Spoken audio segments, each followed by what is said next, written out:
Going back to your comment, Scott, about businesses being built on spreadsheets and emails, that's what we were built on. Just about every process that we did, there was a spreadsheet that we were in. And that applies here as well for container tracking. You know, a lot of what we used to do in the past with container tracking was a shared sheet with the forwarder.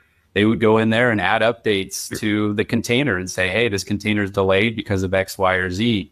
Now, once we got into our new ERP, we found that there was a lot of fields for container updates. I mean, I think there's probably 20 to 30 fields where you could get updates and status updates of where the container's at, what's happened to the container, when it's going to arrive, when's the new must arrive by date.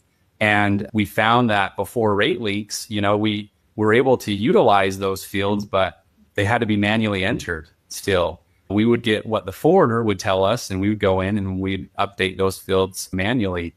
Now, with this automation and integration with rate links in our ERP, all of those fields can be updated automatically without having someone to go in and update those manually. And the reason why that's so important, not just to remove the manual process, we have a lot of customers who are expecting product to arrive at their door on time. And that's one of the biggest things that we oversee here at Trove and on my team is, you know, on time in full to the customer. And even a week delay over the ocean or at the port can really throw a wrench in our on-time compliance to our retailers. And so having more updated real-time visibility allows us to go to the customer ahead of time and say, hey, there's going to be a slight delay. Can we get an extension? As opposed to a week before trying to knock on their door and say, hey, we're going to be a little late. And they're going to kind of say, oh, sorry, chargeback is coming. Being able to communicate ahead of time and say, you know what, there's going to be some delays.